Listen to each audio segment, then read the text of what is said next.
Middle east में तनाव फिर बढ़ा है। सीरिया को 4 टुकड़ों में बांटने की तैयारी चल रही है। इजराइल के डेविड कॉरिडोर प्लान से हलचल बढ़ी है।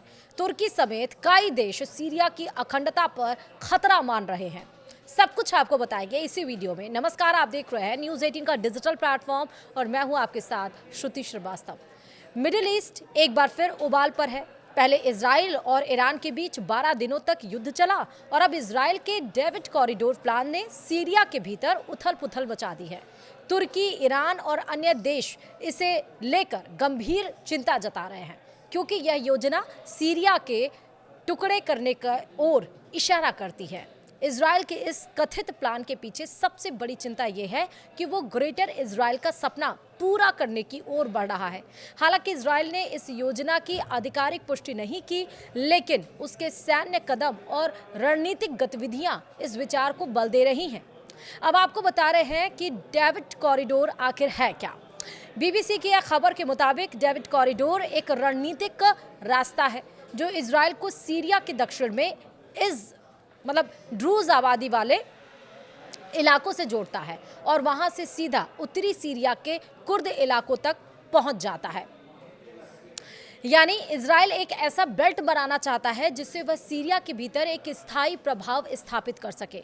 इस योजना को कई जानकार ग्रेटर इजराइल के विचार से जोड़ते हैं। एक ऐसा विचार जिसमें इजराइल की सीमाएं नील नदी से लेकर यूफ्रेटस तक फैली हुई बताई जाती हैं। 4 हिस्सों में अब कैसे सीरिया बढ़ सकता है, जिसको लेकर सभी चिंता जता रहे हैं। तो आपको बता रहे हैं कि तुर्की के प्रमुख अखबार हरियत के कॉलमिनिस्ट अब्दुल कादिर सेल्वी का मानना है कि इजराइल की योजना के मुताबिक सीरिया को 4 हिस्सों में बांटा जा सकता है। दक्षिण में ड्रूज राज्य, पश्चिम में अलावी इलाका, केंद्र में सुन्नी अरब राज्य और उत्तर में कुर्द राज्य, जिसे एसडीएफ यानी कि सीरियन डेमोक्रेटिक फोर्सेस संभालेंगी। इजराइल की आखिर मंशा क्या है? क्यों वो इतनी ज़्यादा तबाही मचा रहा है सीरिया में?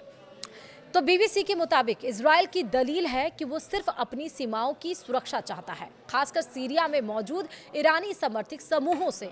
इजराइल के प्रधानमंत्री नेतन्याहू कई बार कह चुके हैं कि वो उत्तरी सीमा पर किसी भी शत्रुतापूर्ण ताकत को बर्दाश्त नहीं करेंगे। वहीं ड्रूज समुदाय को समर्थन देने की बात भी कही गई है, लेकिन आलोचकों का मानना है कि इजराइल का असली मकसद सीरिया की सत्ता को कमजोर करना है, ताकि वहां पर छोटे छोटे स्वतंत्र या अर्ध स्वतंत्र क्षेत्र बन सके, जिनमें से कुछ इजराइल के सहयोगी भी हो सकते हैं। अब तुर्की से लेकर तमाम देश चिंतित क्यों है? तो तुर्की लंबे वक्त से सीरिया की केंद्र सरकार का समर्थन करता है।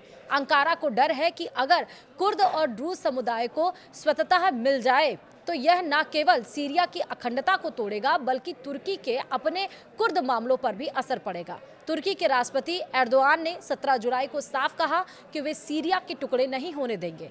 तुर्की की सरकारी मीडिया ने भी इजराइल की सैन्य गतिविधियों पर सख्त प्रतिक्रिया भी दी है। सीरिया के टुकड़े होने से केवल तुर्की को ही नहीं बल्कि अन्य देशों को भी चिंता है।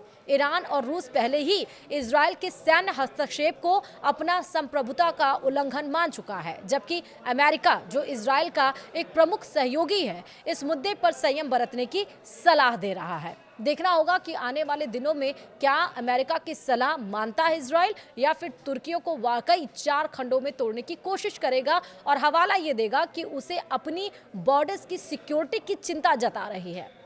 वीडियो में इतना ही। देखते रहिए न्यूज़ 18। नमस्कार।